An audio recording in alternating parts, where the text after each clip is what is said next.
नमस्कार दोस्तों, मैं गजेंद्र गंजीर ट्यूटोरियल के इस ऑनलाइन ई एजुकेशन प्लेटफॉर्म पर आप सभी का स्वागत करता हूं, अभिनंदन करता हूं। आज हम लोग आगामी जो हमारे छत्तीसगढ़ में प्रयोगशाला परिचारक का जो एग्जाम होने वाला है उसको ध्यान में रखते हुए साइंस के महत्वपूर्ण एमसीक्यू को सॉल्व करेंगे। आप सभी को पता होगा जो प्रयोगशाला परिचारक एग्जाम होने वाला है उसमें साइंस से 60 क्वेश्चन पूछे जाएंगे। उसी को ध्यान में रखते हुए मैं इस क्लास को बना रहा हूँ। साथ ही साथ आप लोग को बताना चाहूँगा कि मैंने और बहुत सारे साइंस के एमसीक्यू कराए हैं, तो अगर आपने उन सभी वीडियो को नहीं देखे तो प्ले लिस्ट में आपको वीडियो मिल जाएगा। पहला प्रश्न देखो, निम्नलिखित में से कौन सा एक संचरणीय रोग है? ऑप्शन है पहला प्लेग, दूसरा अति तनाव, तीसरा कैंसर और चौथा मधुमेह। बताना है कौन सा एक संचरणीय रोग है। इस क्वेश्चन का सही आंसर क्या हो जाएगा? आपका प्लेग हो जाएगा। प्लेग एक संचरणीय या संचारी रोग है। ठीक है, प्लेग क्या है? प्लेग एक आपका संचरणीय या संचारी रोग है। संचरणीय या संचारी रोग है, ये आपको याद रखना है। ठीक है, और ये किससे फैलता है? तो ध्यान रखना है चूहों से फैलता है। किससे फैलता है? चूहों से फैलता है। चूहों से फैलता है, ये भी आपको ध्यान रखना है जी। और इसके आपका जीवाणु का नाम क्या है? इसके जीवाणु का अगर आपसे क्वेश्चन पूछता है कि प्लेग के जीवाणु का नाम क्या है, तो आपको बताना है यर्सीनिया पेस्टिस। क्या हो जाएगा? Yersinia pestis. इसके जीवाणु का नाम है यर्सीनिया पेस्टिस। ठीक है, तो प्लेग एक संचरणीय या संचारी रोग है जो कि चूहों से फैलता है और इसके जीवाणु का नाम क्या है? आपका यर्सीनिया पेस्टिस। बहुत इंपॉर्टेंट है। अगर बात करता हूँ मधुमेह, तो जो मधुमेह है ना, ये आपका इंसुलिन नामक हार्मोन की कमी से होता है। इंसुलिन नामक हार्मोन की कमी से, इंसुलिन नामक हार्मोन की कमी से कौन सी बीमारी होता है? तो मधुमेह की बीमारी होता है। अगर मैं बात करता हूँ कैंसर, तो कैंसर किस कारण से होता है? कैंसर अनियंत्रित कोशिका विभाजन के कारण होता है। अनियंत्रित कोशिका विभाजन, अनकंट्रोल्ड सेल डिवीजन। ठीक है, अनियंत्रित कोशिका विभाजन के कारण कौन सा बीमारी होता है? कैंसर होता है, ध्यान रखना है। और जो अति तनाव है ना, ये आपका हाई ब्लड प्रेशर के कारण होता है। किसके कारण होता है जी? आपका हाई ब्लड प्रेशर। ये हाई ब्लड प्रेशर के कारण होता है अति तनाव। तो सभी चीज़ों को आपको ध्यान रखना है। हमारा क्वेश्चन था कौन सा एक संचरणीय रोग है? इसका सही आंसर आपका प्लेग हो जाएगा। क्या हो जाएगा? आपका प्लेग हो जाएगा। ठीक है, और ये चूहों से फैलता है और इसके जीवाणु का नाम यर्सीनिया पेस्टिस हो जाएगा। आगे बढ़ते हैं। शरीर की सबसे लंबी पेशी कौन सी है? सोलियस, ग्रासिलिस, ट्रेपीजियस या सार्टोरियस। बताना है शरीर की सबसे लंबी पेशी कौन सी है। इसका सही आंसर हो जाएगा आपका सार्टोरियस।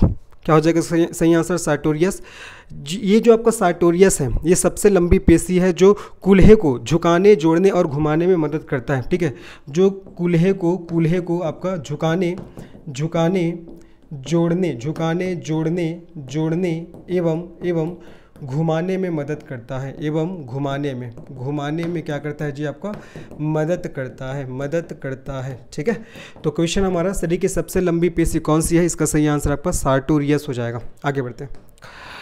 साल्क के टीके की सहायता से किस रोग को रोका जाता है? पोलियो को, खसरा को, चिकन पॉक्स को या स्मॉल पॉक्स को? बताना है साल्क के टीके की सहायता से किस रोग को रोका जाता है। इसका सही आंसर हो जाएगा आपका पोलियो। ठीक है, इसका सही आंसर पोलियो हो जाएगा।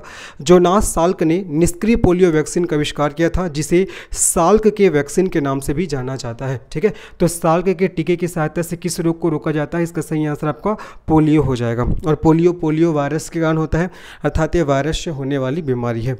ठीक है, चलो आगे बढ़ते हैं। नेक्स्ट क्वेश्चन में हम लोग चलते हैं। हमारा नेक्स्ट क्वेश्चन क्या है देखते हैं। रसोई गैस एलपीजी में मुख्य रूप से क्या शामिल है? एथाइन, प्रोपीन और चौथा है प्रोपेन और ब्यूटेन। 4 ऑप्शन है। पहला है एथीन, दूसरा एथाइन, तीसरा प्रोपीन और चौथा प्रोपेन और ब्यूटेन। इस क्वेश्चन का सही आंसर क्या हो जाएगा? इस क्वेश्चन का सही आंसर हो जाएगा आपका प्रोपेन और ब्यूटेन। ठीक है, तो रसोई गैस एलपीजी में मुख्य रूप से क्या शामिल है? तो आपका प्रोपेन और ब्यूटेन इंपॉर्टेंट है।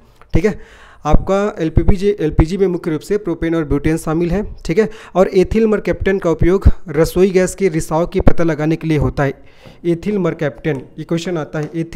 एथिल मरकैप्टन है ना, मरकैप्टन, इसका प्रयोग आपका रसोई गैस के रिसाव का पता लगाने के लिए होता है, ध्यान रखना है। और ये हमारा अलग क्वेश्चन है कि रसोई गैस एलपीजी में मुख्य रूप से क्या शामिल है। इसका सही आंसर प्रोपेन और ब्यूटेन हो जाएगा। बाकी रसोई गैस का जो अब स्त्राव होता है तो उसका पता लगाने के लिए एथिल मरकैप्टन इसका प्रयोग किया जाता है, ये आपको ध्यान रखना है। चलो आगे बढ़ते हैं। उच्च सांद्रता वाले स्थान से कम सांद्रता वाले स्थानों पर अणुओं के आवागमन की प्रक्रिया को किस रूप में जाना जाता है? वाष्पन, विस्तरण, ऊर्ध्वपातन या संघनन? इसका सही आंसर क्या होगा? देखो, उच्च सांद्रता वाले स्थान से कम सांद्रता वाले स्थानों पर अणुओं के आवागमन की प्रक्रिया को किस रूप में जाना जाता है? इसका सही आंसर आपका विसरण हो जाएगा। ठीक है, अगर बात करता हूँ संघनन क्या होता है, तो संघनन मतलब पानी का वाष्प में बदलना। संघनन मतलब क्या होता है जी? पानी का वाष्प में बदलना। पानी का वाष्प में बदलना, इसको क्या बोला जाता है? इसको संघनन कहा जाता है। जबकि उच्च सांद्रता वाले स्थान से कम सांद्रता वाले स्थानों पर अणुओं के आवागमन की प्रक्रिया को आपका विसरण के नाम से जानते हैं। ठीक है, किस नाम से जानते हैं? विसरण के नाम से जानते हैं। अगर मैं बात करता हूँ आपका वाष्पीकरण, तो वह प्रक्रिया जिसके द्वारा एक तरल अपने क्वथनांक से भी नीचे वाष्प में परिवर्तित हो जाता है, उसको हम लोग वाष्पीकरण कहते हैं। सीधी सी बात है। तो इसका सही आंसर हमारा विसरण हो जाएगा। चलो, वह न्यूनतम तापमान क्या है जिससे ईंधन को गर्म किया जाना चाहिए ताकि वह आग पकड़ सके और जलने लगे? सामान्य तापमान, क्वथनांक तापमान, प्रज्वलन ताप या तटस्थ तापमान? वह न्यूनतम तापमान क्या है जिससे ईंधन को गर्म किया जाना चाहिए ताकि वह आग पकड़ सके और जलने लगे? इस क्वेश्चन का सही आंसर हो जाएगा प्रज्वलन ताप। ठीक है, इसका सही आंसर क्या हो जाएगा? प्रज्वलन ताप।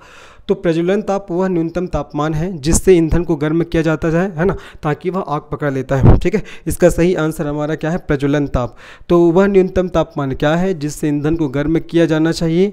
तो प्रज्वलन ताप है वो, ताकि वह आग पकड़ सके और जलने लगे। आगे बढ़ते हैं। सोडियम धातु किसमें संग्रहित किया जाता है? मिट्टी, तेल, ईथर, पानी या एसीटोन? 2-3 बार मैं क्वेश्चन को करा दिया हूँ। सोडियम धातु किससे संग्रहित किया जाता है? इसका सही आंसर आपका मिट्टी का तेल। ठीक है, हवा या पानी में मौजूद नमी ऑक्सीजन और CO2 के संपर्क में आने से रोकने के लिए सोडियम को क्या करते हैं? मिट्टी के तेल में डुबो कर रखते हैं। ठीक है, क्योंकि जो अगर सोडियम है हवा या पानी के संपर्क में आ गया तो विस्फोट कर देता है और आग उत्पन्न कर देता है। ठीक है, आग लग जाता है और उसमें विस्फोट हो जाता है। तो इसी से बचने के लिए सोडियम को मिट्टी के तेल में डुबा कर रखा जाता है। ठीक है, विस्फोटक एक प्रकार से। चलो आगे बढ़ते हैं। एक चार्ज वाले 3 से अधिक परमाणुओं के समूह को किस आयन के रूप में जाना जाता है? बहुपरमाणुक, त्रिपरमाणुक, एक परमाणुक या द्विपरमाणुक? एक चार्ज वाले 3 से अधिक परमाणुओं के समूह को किस आयन के रूप में जाना जाता है? इसका सही आंसर हो जाएगा आपका बहुपरमाणुक। क्या हो जाएगा? बहुपरमाणुक। ठीक है, तो एक चार्ज वाले 3 से अधिक परमाणुओं के समूह को बहुपरमाणुक आयन के रूप में जानते हैं, जैसे कि नाइट्रेट आयन हो गया, कार्बोनेट आयन हो गया। ठीक है, इसके एग्जाम्पल हो जाएंगे। इसका सही आंसर आपका बहुपरमाणुक हो जाएगा। आगे बढ़ते हैं। मानव शरीर में कौन सा अंग रक्त में शर्करा की मात्रा को नियंत्रित करता है? पेट, यकृत, पित्ताशय या अग्नाशय? मानव शरीर में कौन सा एक अंग है वो रक्त में शर्करा की मात्रा को नियंत्रित करता है? इसका सही आंसर आपको अग्नाशय, जिसको पेंक्रियास के नाम से जानते हैं। ठीक है, अग्नाशय एक मिश्रित ग्रंथि होता है और अग्नाशय से एंजाइम के साथ साथ हार्मोन का भी स्त्राव होता है। अग्नाशय से कौन कौन सा एंजाइम स्त्राव होते हैं? Trypsin, lipase, amylase, sucrase, maltase, ये सब एंजाइम के स्त्राव होता है। अगर मैं हार्मोन की बात करता हूँ तो इंसुलिन नामक हार्मोन और ग्लूकेगॉन। तो जो इंसुलिन नामक हार्मोन होता है वो हमारे शरीर में रक्त में उपस्थित अतिरिक्त ग्लूकोज को ग्लाइकोजन में कन्वर्ट करता है। अगर नहीं करेगा तो हमारे रक्त में आपका ग्लूकोज का लेवल बढ़ जाएगा, जिससे हमको कौन सी बीमारी हो सकती है? मधुमेह की बीमारी। ठीक है, तो हमसे क्वेश्चन क्या पूछा गया है? मानव शरीर में कौन सा अंग रक्त में शर्करा की मात्रा को नियंत्रित करता है? तो अग्नाशय। अग्नाशय से आपका इंसुलिन नामक हार्मोन का स्त्राव होता है। वही इंसुलिन नामक हार्मोन अतिरिक्त ग्लूकोज को ग्लाइकोजन में कन्वर्ट करता है। अगर अतिरिक्त ग्लूकोज को ग्लाइकोजन में कन्वर्ट नहीं करेगा तो हमारे शरीर में रक्त में ग्लूकोज का लेवल बढ़ जाएगा, जिससे हमको मधुमेह नामक बीमारी हो सकता है। चलो आगे बढ़ते हैं। मानव कान के किस भाग में 3 हड्डियों द्वारा की गई ध्वनि का प्रावर्धन होता है? बाहरी कान, अंदरूनी कान, श्रवण तंत्रिका या मध्य कान?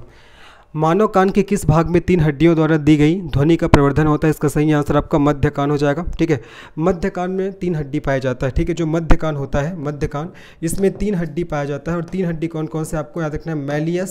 मैलियस, इनकस और स्टेपिस। मैलियस हो जाएगा आपका, इनकस हो जाएगा और आपका स्टैपिज हो जाएगा। स्टैपिज, मैलियस, इनकस और स्टैपिज, ये 3 हड्डी पाया जाता है हमारे कान में, मध्य कान में। ठीक है, हमसे क्वेश्चन पूछा गया था कि मानव कान के किस भाग में 3 हड्डियों द्वारा दी गई ध्वनि का प्रवर्धन होता है? तो मध्य कान। और कौन कौन सी 3 हड्डी है? मैलियस, इनकस, स्टेपिस, जिसमें से जो स्टेपिस होता है हमारे शरीर की सबसे छोटी हड्डी होता है। ये हमारे शरीर की सबसे छोटी हड्डी, जो कि कहाँ पाया जाता है? कान में। ये हमारे शरीर की सबसे छोटी क्या होता है जी? हड्डी होता है, जो कि कहाँ पाया जाता है? कान में पाया जाता है। सबसे बड़ी हड्डी फीमर, जांघ की हड्डी होता है, ये भी आपको ध्यान रखना है। हड्डी क्या होता है? तो कठोर से ऊतक होता है। ठीक है, चलो आगे बढ़ते हैं। इसका सही आंसर हमारा मध्य कान हो जाएगा। आगे बढ़ते हैं। चूना पत्थर, चौक और संगमरमर किसके विभिन्न रूप है? सोडियम हाइड्रोक्साइड के, अमोनियम हाइड्रोक्साइड के, या कैल्शियम कार्बोनेट के, या आपका कैल्शियम हाइड्रोक्साइड के? बताना है। चूना पत्थर, चौक और संगमरमर किसके विभिन्न रूप है? इसका सही आंसर क्या हो जाएगा? कैल्शियम कार्बोनेट के। किसके? कैल्शियम कार्बोनेट के। ठीक है, कैल्शियम कार्बोनेट के आपका अभिन्न रूप है, अर्थात चूना पत्थर, संगमरमर और जो चौक है ये कैल्शियम कार्बोनेट से क्या होते हैं, बने होते हैं, ये आपको याद रखना है जी। ठीक है, CaCO3 इसका फार्मूला हो जाएगा, कैल्शियम कार्बोनेट CaCO3 इसका फार्मूला हो जाएगा। आगे बढ़ते हैं, नेक्स्ट प्रश्न क्या हमारा देखते हैं, मानव शरीर में कौन सा अंग संतुलन बनाए रखने में मदद करता है, हृदय, यकृत, कान या जीभ। देखो जीभ तो स्वाद का पता लगाता है, कान सुनने का काम करता है, यकृत सबसे बड़ी ग्रंथि है, हृदय के बारे में तो पता ही होगा, लेकिन यहाँ क्या पूछा जा रहा है कि मानव शरीर में कौन सा अंग संतुलन बनाए रखने में मदद करता है। इस क्वेश्चन का सही आंसर क्या हो जाएगा, इसका सही आंसर आपका कान। ठीक है, जो कान है वो दो संवेदी कार्य करता है, एक तो सुनने का कार्य करता है, साथ ही साथ ये हमारे शरीर के संतुलन को भी बनाए रखता है। ठीक है, जो कान होता है वो दो संवेदी काम करता है, ये सुनने का भी काम करता है, साथ ही साथ हमारे शरीर के संतुलन को भी बनाए रखता है। इसका सही आंसर हमारा कान हो जाएगा। आगे बढ़ते हैं, चलिए निम्नलिखित में से कौन सा एथेनॉल का उपयोग है, मादक पेय में, खांसी के सिरप में, पेंट विनिर्माण में, सभी विकल्प है।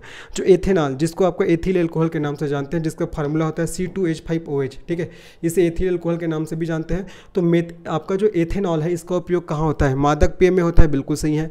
खांसी के सिरप में भी एथेनॉल का प्रयोग होता है, बिल्कुल सही है। पेंट विनिर्माण में भी इसका प्रयोग होता है, बिल्कुल सही है। इसलिए इसका सही आंसर आपका फोर्थ ऑप्शन हो जाएगा, सभी विकल्प। ठीक है, तो कौन सा एथेनॉल का उपयोग है, तो मादक पेय में भी होता है, खांसी के सिरप में भी होता है, पेंट विनिर्माण में भी होता है, इसलिए इसका सही आंसर आपका सभी विकल्प हो जाएगा। ठीक है, इस एथिल एल्कोहल को आपका ग्रेन बियर या बस एल्कोहल के नाम से भी जानते हैं। किस नाम से, आपका ग्रेन बियर, इसको ग्रेन बियर या इसको बस एल्कोहल, ठीक है, बस एल्कोहल के नाम से भी इसको जाना जाता है। ठीक है जी, तो कौन सा एथेनॉल का उपयोग है, तो मादक पेय में भी एथेनॉल का उपयोग होता है, खांसी के सिरप में भी होता है, पेंट विनिर्माण में भी होता है, इसलिए इसका सही आंसर सभी विकल्प हो जाएगा। चलो आगे बढ़ते हैं, निम्नलिखित में से कौन सा पौधा मुख्य रूप से रेगिस्तान में पाया जाता है, कैक्टस, बलूत, यूकैलिप्टस या सागौन। बताना है जी, कौन सा पौधा मुख्य रूप से रेगिस्तान में पाया जाता है। सागौन तो नहीं आएगा, है ना, यूकैलिप्टस भी नहीं आएगा, बलूत भी नहीं आएगा, इसका सही आंसर आपको कैक्टस। कैक्टस रेगिस्तान का एक मुख्य पौधा है। ठीक है, ये कांटेदार पौधा है जो गर्मी के मौसम में पानी को स्थानांतरण करने की अनुमति नहीं देता है। ठीक है, मैंने क्या बोला कि ये एक कांटेदार पौधा है जो गर्मी के मौसम में पानी को स्थानांतरित करने की अनुमति नहीं देता है ना। तो कौन सा पौधा मुख्य रूप से रेगिस्तान में पाया जाता है, इसका सही आंसर आपका कैक्टस हो जाएगा। आगे बढ़ते हैं, सभी परिपथों में प्रवाहित धारा को मापने के लिए एमीटर को किस प्रकार जोड़ा जाता है, सिरों पर, पंक्ति में, श्रेणी क्रम में या इस समांतर क्रम में। बताना है, सभी परिपथों में प्रवाहित धारा को मापने के लिए एमीटर को किस प्रकार जोड़ा जाता है, इसका सही आंसर आपका श्रेणी क्रम हो जाएगा। ठीक है, एमीटर एक उपकरण है जिसका उपयोग परिपथ के माध्यम से प्रवाहित होने वाली धारा को मापने के लिए किया जाता है। ठीक है, और एमीटर को श्रेणी में जोड़ने पर आपका जो प्रवाहित होने वाली जो धारा है, ठीक है, एक क्वेश्चन क्या है, देखो, सभी परिपथ में प्रवाहित धारा को मापने के लिए एमीटर को किस प्रकार जोड़ा जाता है, इसका सही आंसर आपका श्रेणी क्रम हो जाएगा। ठीक है, जो एमीटर है इसका उपयोग परिपथ के माध्यम से प्रवाहित होने वाली धारा को मापने के लिए किया जाता है, ये आपको याद रखना है। ठीक है, तो श्रेणी क्रम हो जाएगा जी, एमीटर का प्रयोग परिपथ में प्रवाहित होने वाली धारा को मापने के लिए किया जाता है। आगे बढ़ते हैं, नेक्स्ट प्रश्न हमारा क्या देखते हैं, निम्नलिखित में से किस तत्व के वंश से पोटेशियम संबंधित है, क्षारीय पार्थिव धातु, क्षार धातु, उत्कृष्ट गैस या हैलोजन। निम्नलिखित में से किस तत्व के वंश से पोटेशियम संबंधित है। इस क्वेश्चन का सही आंसर क्या हो जाएगा, आपको बताना है। देखो 4 ऑप्शन दिए गए हैं, क्षारीय पार्थिव धातु, क्षार धातु, उत्कृष्ट गैस या हैलोजन। इसका सही आंसर क्या होगा, आप लोग को मुझे कमेंट सेक्शन में बताना है। सिंपल सा क्वेश्चन है, किस तत्व के वंश से पोटेशियम संबंधित है, चलो बताना है जिसको ना, कमेंट सेक्शन में आप लोग बताओगे। एक एमीटर में क्या प्रतिरोध होता है जिससे इसके माध्यम से अधिकतम धारा गुजरती है, अत्यधिक, अनंत, बहुत या अधिक। बताना है, एक एमीटर में क्या प्रतिरोध होता है जिससे इसके माध्यम से अधिकतम धारा गुजरती है। बताना है, इसका सही आंसर क्या होगा जी, अत्यधिक होता है, अनंत होता है, बहुत कम होता है, अधिक होता है। तो ये आपको आज मैं 2 क्वेश्चन होमवर्क के रूप में दे रहा हूँ। ये पहला वाला क्वेश्चन है, ठीक है, और इससे ये दोनों, ये पहला क्वेश्चन है ना, और ये क्वेश्चन, इन दोनों क्वेश्चनों को आप लोग को मुझे कमेंट सेक्शन में बताना है। आगे बढ़ते हैं, निम्नलिखित में से कौन सा एक रोग फेफड़ों का रोग है, एलर्जी, क्षय रोग और टिटनेस और कैंसर। कौन सा रोग फेफड़ों का रोग है, इसका सही आंसर क्या हो जाएगा, इसका सही आंसर आपका क्षय रोग हो जाएगा। जो क्षय रोग होता है ना, ये आपका फेफड़ों का रोग है, ये आपको ध्यान रखना है। ठीक है, ये माइक्रोबैक्टीरियल ट्यूबरक्लोसिस के कारण होता है। जो क्षय रोग होता है ना जी, आपका जिसको टीबी के नाम से भी जानते हैं, ट्यूबरक्लोसिस के नाम से भी जानते हैं, तो ये आपका माइक्रोबैक्टीरियल ट्यूबरक्लोसिस के कारण होता है, ये आपको ध्यान रखना है। ठीक है, तो कौन सा रोग फेफड़ों का रोग है, इसका सही आंसर आपका क्षय रोग हो जाएगा। आगे बढ़ते हैं, यदि एक उत्तल लेंस 30 सेंटीमीटर पर एक वास्तविक उल्टा समान आकार का प्रतिबिंब बनाता है तो वस्तु को लेंस के सामने कितने सेंटीमीटर रखा जाता है, 40 सेंटीमीटर, 30 सेंटीमीटर, 10 सेंटीमीटर या 20 सेंटीमीटर। इस क्वेश्चन का सही आंसर क्या हो जाएगा? इस क्वेश्चन का सही आंसर 30 सेंटीमीटर। ठीक है, जब किसी वस्तु को उत्तल लेंस के प्रमुख केंद्र बिंदु पर रखा जाता है तो उसके द्वारा बनाई गई छवि लेंस के प्रमुख बिंदु पर वास्तविक उल्टा और समान आकृति का प्राप्त होता है। ठीक है, इसीलिए इसका आंसर क्या हो जाएगा आपका? 30 सेंटीमीटर। तो यदि एक उत्तल लेंस 30 सेंटीमीटर पर एक वास्तविक उल्टा समान आकार का प्रतिबिंब बनाता है तो वस्तु को लेंस के सामने कितने सेंटीमीटर पर रखा जाता है? इसका सही आंसर आपका 30 सेंटीमीटर हो जाएगा। जी आगे बढ़ते हैं। कुछ मशीनों में तेल को स्नेह के रूप में उपयोग करना उचित क्यों नहीं है? ऑप्शन पहला, तेल मशीन के पुर्जों और पूरी जगह को गंदा कर देता है। दूसरा, तेल कभी कभी घर्षण को बढ़ाता है। तीसरा, कभी कभी तेल का मशीन के कुछ हिस्सों में रिसाव हो जाता है जिससे काम करने की अवांछनीय बाधा उत्पन्न होती है। चौथा, तेल भागों की गति को कठिन बना देता है। तो कुछ मशीनों में तेल को स्नेह के रूप में उपयोग करना उचित क्यों नहीं है? इसका सही आंसर हो जाएगा कभी कभी तेल का मशीन के कुछ हिस्सों में रिसाव हो जाता है जिससे काम करने की अवांछनीय बाधा उत्पन्न होती है। सीधी सी बात है, इसका सही आंसर हमारा थर्ड ऑप्शन हो जाएगा। आगे बढ़ते हैं।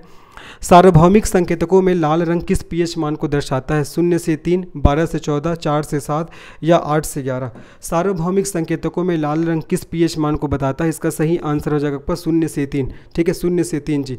एक सार्वभौमिक संकेतक का उपयोग यह जानने के लिए किया जाता है कि कोई पदार्थ कितना अम्लीय है या कितना आपका क्षारीय है। ठीक है, और जो अम्ल होता है वो आपका नीले लिटमस पेपर को लाल कर देता है, जबकि जो क्षार होता है वो लाल को नीला कर देता है। ये भी आपको ध्यान रखना है। पीएच पैमाने की खोज सोरेनसन नामक साइंटिस्ट ने किया था 1909 में। ये भी ध्यान रखना है। पीएच का वैल्यू 7 से कम है तो एसिडिक नेचर को शो करता है, 7 से अधिक है तो क्षारीय नेचर को, और 7 के बराबर है तो उदासीन प्रकृति को बताता है। आगे बढ़ते हैं। नेक्स्ट क्वेश्चन क्या है हमारा? मुक्त पतन के दौरान किसी वस्तु द्वारा अनुभव किया जाने वाला त्वरण निम्न में से किससे स्वतंत्र होता है? वेग से, दाब से, द्रव्यमान से या ऊर्जा से? मुक्त पतन के दौरान किसी वस्तु द्वारा अनुभव किया जाने वाला त्वरण निम्न में से किससे स्वतंत्र होता है? इसका सही आंसर आपका द्रव्यमान से। ठीक है, किससे जी? आपका द्रव्यमान से। ये आपको याद रखने हैं। आगे बढ़ते हैं। कोकस जीवाणु का आकार क्या है? राड के आकार का, गोलाकार, सर्पिलाकार या कामा के आकार का? जो कोकस जीवाणु है इसका आकार कैसा होता है? इसका सही आंसर हो जाएगा जी आपका गोलाकार। ठीक है, अगर जीवाणु की बात करें तो जीवाणु को हम लोग 4 श्रेणियों में बांट सकते हैं। पहला आपका कोकस हो जाएगा, पहला कोकस। ठीक है, और दूसरा आपका बैसिलस, दूसरा क्या होगा आपका? बैसिलस हो जाएगा, और तीसरा आपका सर्पिल, तीसरा आपका सर्पिल, और चौथा हो जाएगा जो आपका विब्रियो। चौथा क्या हो जाएगा आपका? विब्रियो हो जाएगा। ठीक है, ये जीवाणु को हम लोग 4 भागों में बांट सकते हैं। कोकस, बैसिलस, सर्पिल और विब्रियो। सर्पिल इसका आकार सर्पिलाकार होता है।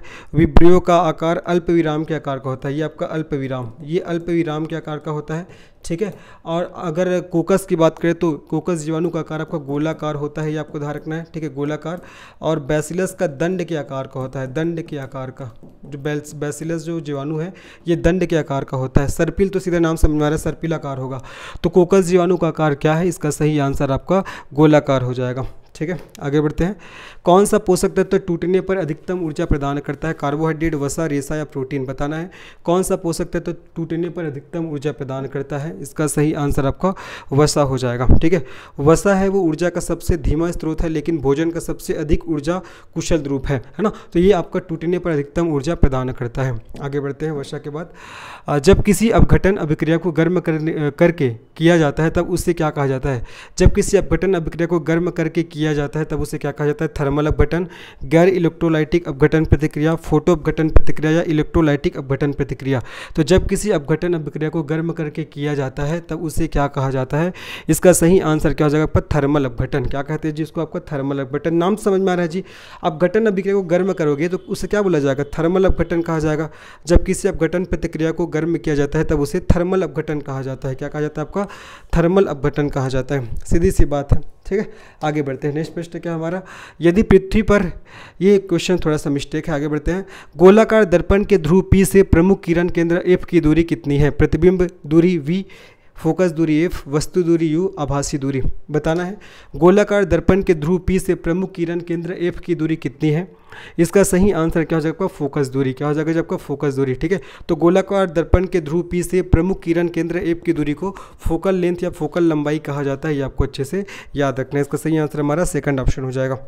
आगे बढ़ते हैं। जीवाश्म ईंधन के जलने से वातावरण में कार्बन डाइऑक्साइड की मात्रा बढ़ जाती है और इसके कारण होने वाले हानिकारक प्रभाव का नाम क्या है? बताना है। जीवाश्म, क्या क्वेश्चन क्या है? जीवाश्म ईंधन के जलने से वातावरण में कार्बन डाइऑक्साइड की मात्रा बढ़ जाती है और इसके कारण होने वाले हानिकारक प्रभाव का नाम क्या है? उसका नाम है आपका ग्रीन हाउस प्रभाव। ठीक है, इसका सही आंसर हो जाएगा ग्रीन हाउस प्रभाव। ग्रीन हाउस प्रभाव आप लोग सभी को पता होगा, जो पृथ्वी की सतह बहुत ज़्यादा गर्म हो जाती है, ठीक है, अत्यधिक कार्बन डाइऑक्साइड के कारण। तो जीवाश्म ईंधन के जलने से वातावरण में कार्बन डाइऑक्साइड की मात्रा बढ़ जाती है और इसके कारण होने वाले हानिकारक प्रभाव क्या कहलाता है? ग्रीन हाउस प्रभाव, ग्रीन हाउस इफेक्ट कहलाता है। शरीर की सबसे लंबी हड्डी कौन सी है? नितंबस्थि, स्कंधास्थि, रीढ़ की हड्डी या प्रगंडिका? इसका सही आंसर क्या हो जाएगा? नितंबस्थि, जिसको फीमर के नाम से जानते हैं, जांग की हड्डी। तो शरीर की सबसे लंबी हड्डी आपका कौन सी होती है? नितंबस्थि, जिसको किस नाम से जानते हैं जी? आपका फीमर के नाम से जानते हैं, जांग की हड्डी होती है। हड्डी में सबसे छोटी हड्डी कान में पाया जाता है, जिसको स्टैपिज कहते हैं। सबसे बड़ी हड्डी आपका फीमर, जिसको हिंदी में नितंबस्थि के नाम से भी आपका जाना जाता है, ठीक है। हड्डी एक कठोर संयोजी ऊतक होता है, सभी को पता है। हमारे शरीर के लिए जो कंकाल तंत्र है वो आधारी संरचना का निर्माण करता है जी, ठीक है। आगे बढ़ते हैं। संयोजक कक्ष हर तत्व का कौन सा कक्ष होता है? पहला कक्ष, मध्य कक्ष, उपानितम या बाह्यतम? तो जो संयोजक कक्ष होता है ना, हर तत्व का बाह्यतम कक्ष होता है, ठीक है। क्या होता है आपका? हर कक्ष का बाह्यतम कक्ष होता है, ये आपको याद रखना है। सिंपल सा क्वेश्चन है। आगे बढ़ते हैं। बिजली के स्विच की मरम्मत करते समय किसी इलेक्ट्रीशियन को रबड़ के दस्ताने क्यों पहनने चाहिए? बिजली के झटके से बचने के लिए, उपकरणों को आसानी से संभालने के लिए, स्विच को साफ करने के लिए या सामग्री के फिसलने से बचने के लिए। बिजली के स्विच को मरम्मत करते समय किसी इलेक्ट्रीशियन को रबर के दस्ताने क्यों पहनने चाहिए? बिजली के झटके से बचने के लिए, क्योंकि जो मानव का शरीर होता है विद्युत का आपका सुचालक होता है। बिजली के संपर्क में आने से झटका लगने का डर बना रहता है, तो इसीलिए बिजली के झटके से बचने के लिए आपका मरम्मत करते समय किसी इलेक्ट्रीशियन को रबर के दस्ताने पहनने चाहिए। आगे बढ़ते हैं। कौन सा ग्रीक अक्षर तरंग दैर्ध्य को दर्शाता है? एप्सिलॉन, ओमेगा, लैम्डा या इनमें से कोई नहीं? सभी को पता है जो लैम्डा है ना, ये आपका तरंग दैर्ध्य को बताता है। और तरंग दैर्ध्य क्या होता है? सभी को पता होगा आपका। तरंग दैर्ध्य दो क्रमागत तरंगों के संगत बिंदुओं के बीच की दूरी होता है। दो क्रमागत तरंगों के संगत बिंदुओं के बीच की दूरी को ही आपका तरंग दैर्ध्य कहते हैं, और इसको आपका लैम्डा से, मतलब लैम्डा से क्या किया जाता है? प्रदर्शित किया जाता है, ठीक है। वेग में परिवर्तन बटा समय, यही क्या होता है? आपका तरंग दैर्ध्य होता है। चलो आगे बढ़ते हैं। नेक्स्ट क्वेश्चन है, उन दो कारकों के बारे में बताइए जिस पर एक विद्युत उपकरण द्वारा उपभोग की जाने वाली विद्युत ऊर्जा निर्भर करती है। पहला, उपकरण की बिजली की दर और वह समय जिसके लिए इसका उपयोग किया गया है। दूसरा, ऊर्जा और समय जिसके लिए इसका उपयोग किया गया है। तीसरा, विद्युत दाब और धारा। और चौथा, बिजली की दर और तापमान। बताना है उन दो कारकों के बारे में बताइए जिस पर एक विद्युत उपकरण द्वारा उपभोग की जाने वाली विद्युत ऊर्जा निर्भर करती है। इसका सही आंसर हो जाएगा आपका उपकरण की बिजली की दर और वह समय जिसके लिए इसका उपयोग किया गया है, ठीक है। इसका सही आंसर हमारा पहला ही ऑप्शन हो जाएगा। इसका सही आंसर हमारा पहला ऑप्शन हो जाएगा। तो उन दो कारकों के बारे में बताइए जिस पर एक विद्युत उपकरण द्वारा उपभोग की जाने वाली विद्युत ऊर्जा निर्भर करती है। तो पहला हो जाएगा उपकरण की बिजली की दर, है ना, और वह समय जिसके लिए इसका उपयोग किया गया है। इसका सही आंसर हमारा पहला ऑप्शन हो जाएगा। आगे बढ़ते हैं। निम्नलिखित में से कौन सी अधातु विद्युत का सुचालक है? ब्रोमीन, हाइड्रोजन, ग्रेफाइट या फास्फोरस? इसका सही आंसर हो जाएगा आपका ग्रेफाइट, ठीक है। जो ग्रेफाइट एक अधातु है जो कि क्या है? आपका विद्युत का सुचालक है, आपको ध्यान रखना है। ये साथ ही साथ एक कार्बन का अपर रूप भी है जी, साथ ही साथ एक कार्बन का अपर रूप भी है, ठीक है, और ये विद्युत का सुचालक है। चलो आगे बढ़ते हैं, नेक्स्ट प्रश्न में चलते हैं। कोई मैकेनिक साइकिल या मोटर के चलने वाले भागों के बीच तेल क्यों लगाता है? कोई मैकेनिक है वो साइकिल या मोटर के चलने वाले भागों के बीच तेल क्यों लगाता है? भागों को साफ करने के लिए, भागों को चमकदार बनाने के लिए, घर्षण को कम करने के लिए, स्नेह के रूप में, और चौथा जंग हटाने के लिए। सिंपल सा क्वेश्चन है। कोई मैकेनिक है वो साइकिल या मोटर के चलने वाले भागों के बीच तेल क्यों लगाता है? ताकि घर्षण को कम किया जा सके, ठीक है, घर्षण को कम किया जा सके, और स्नेह के रूप में क्या करते हैं? तेल को लगाते हैं। इसका सही आंसर हमारा थर्ड ऑप्शन हो जाएगा। आगे बढ़ते हैं। इंसुलिन किसको नियंत्रित करता है? इंसुलिन किसको नियंत्रित करता है? अभी मैंने बताया इंसुलिन होता है ना, वो आपका रक्त में शर्करा की मात्रा को नियंत्रित करता है, और इंसुलिन हार्मोन के स्रावन अग्नाशय ग्रंथि से होता है। तो इसका सही आंसर हमारा थर्ड ऑप्शन हो जाएगा। इंसुलिन रक्त में शर्करा की स्तर को नियंत्रित करता है, ठीक है। अगर इंसुलिन की मात्रा कम होता है तो हमारे शरीर में रक्त में ग्लूकोज का लेवल बढ़ जाता है, जिससे मधुमेह नामक बीमारी हो सकता है। तो इंसुलिन किसको नियंत्रित करता है? रक्त में शर्करा के स्तर को, शर्करा की मात्रा को नियंत्रित करता है। प्लास्टर ऑफ पेरिस कठोर होता है। प्लास्टर ऑफ पेरिस कठोर होता है कार्बन डाइऑक्साइड देकर, CaCO3 में परिवर्तन, पानी देकर, या पानी के साथ संयोजन। इसका सही आंसर क्या हो जाएगा? पानी के साथ संयोजन, ठीक है। Plaster of Paris calcium sulphate hemihydrate होता है, ठीक है, और इसका उपयोग आपका टूटी हुई हड्डियों को जोड़ने में, मूर्तियाँ बनाने में, ठीक है, इन सब में किया जाता है, ठीक है। तो आज का ये महत्वपूर्ण प्रश्न रहा। तो अगर ये वीडियो आप लोग को पसंद आया होगा तो इस वीडियो को लाइक करिए, इस चैनल को सब्सक्राइब करिए, और इसे अपने दोस्तों को शेयर करिएगा। मिलते हैं इसके नेक्स्ट वीडियो में, तब तक के लिए धन्यवाद, बाय, टेक केयर।